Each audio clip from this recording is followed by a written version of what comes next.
తాళపత్రి మండలం ఎర్రగొండపల్లి గ్రామ ప్రజలకు యువకులకు పేరు పేరున ఉత్తమ నమస్కారం తెలుస్తున్నాము. మందకృష్ణ మాదిగన్న గారు 30 సంవత్సరాల పోరాటం చేసుకుంటూ గ్రామం తిరుగుతూ మాదిగలను ఐక్యత చేసి మాది గుండెలో ధైర్యాన్ని నింపినాడు. ఒకప్పుడు అంటరాని కులం, ఊరుబెట్టి కులం, ఎంతో అవమానంతో పడిన కులం గ్రామం తిరుగుతూ మాది గుండెలో ధైర్యాన్ని నింపడం వల్ల ఈరోజు మాదిగలకు స్టేజ్ వచ్చింది. సమాజంలో గౌరవం తిరుగుతున్నాం. ఈరోజు పోలీస్ స్టేషన్లో కుర్చీలు కూర్చుంటాం అంటే, ఎంఆర్ఆఫ్స్లో కుర్చీలు కూర్చుంటాం అంటే కారణం ఎవరు? మందకృష్ణ మాదిగ వల్లే. ఆయన వల్లనే స్టేజ్ వచ్చింది, ఆయన వల్లే ధైర్యం వచ్చింది. ఆ దొండల వల్లనే మనకు అన్ని విధాలుగా సమాజంలో గౌరవం తిరుగుతున్నాం. అందుకే ప్రతి గ్రామంలో తాళపత్రి మండలం ప్రతి గ్రామం తిరుగుతున్నాము. అన్ని గ్రామాల్లో ఎంఆర్పిఎస్ యువ నాయకత్వం, చదువుకునే పిల్లలందరూ ఎంఆర్పిఎస్ కంప్లీట్ చేస్తున్నాము.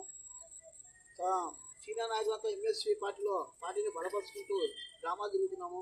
ప్రతి గ్రామంలో రెండో తూరు వచ్చి ప్రతి గ్రామాల్లో దండోర జెండా ఎగిరాలని మందకృష్ణ మాదిగన్న గారు పిలుపు మేరకు ప్రతి గ్రామం తిరుగుతున్నాము.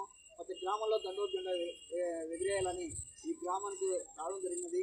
ఖచ్చితంగా ఈ గ్రామం వాళ్ళు ఖాళీ ప్లేస్ తీసుకొని ఖచ్చితంగా దండోర జెండా ఎగిరేయాలని పిలుపునిస్తున్నాం.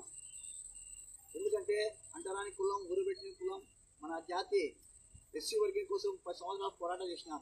ఆ పోరాట ఫలితంగా ఈ గ్రామం నుండి ఎర్రగొండపల్లి గ్రామం నుండి తెల్లబల్ల రవి అన్న గారు ఎంఆర్ఆర్స్ ముందు ఎస్సీ వర్గం కోసం మందకృష్ణ మాదిగ అమర్నాథ్ నిరాదీక్ష కూర్చోవడం జరిగింది. 1990లో ఎస్సీ వర్గం కోసము ఒంటిపై కిరోసిన్ మోసుకొని నిప్పందించుకోవడం జరిగినది.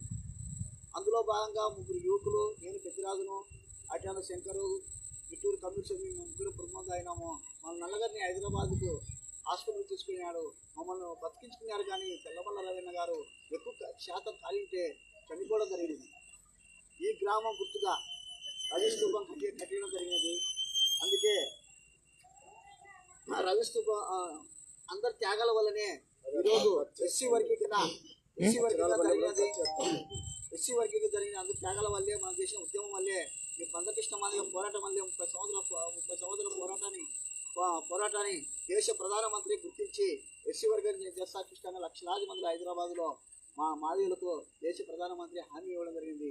దేశ ప్రధానమంత్రి హామీ ఇచ్చిన వెంటనే సుప్రీంకోర్టు ద్వారా 5 రోజులు విచారణ జరిగింది.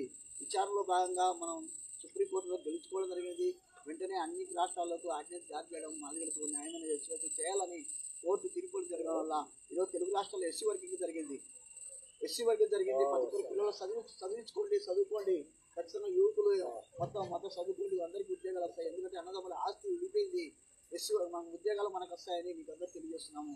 ప్రతి గ్రామంలో యువకులు నిర్మాణ కమిటీ చేస్తున్నాము. దండోర జెండా ఎగిరాలి. ఎందుకంటే ఆ జెండాల వల్ల చేర్చొచ్చింది. ఆ దండోర వల్లనే మనకు అన్ని విధాలుగా మనకు ధైర్యం వచ్చింది. ఖచ్చితంగా ఎర్రగొండపల్లి గ్రామం ఖచ్చితంగా అన్ని ప్రతి ఒక్క పిలుపుకు ఎక్కడ పిలుపుచ్చినా వస్తున్నారు. ఈ గ్రామాన్ని త్యాగం చేసిన తెల్లబల్ల రవణ ఖచ్చితంగా దండోర జెండా ఎగిరేయాలని మీ అందరినీ విజ్ఞప్తి చేస్తున్నాము.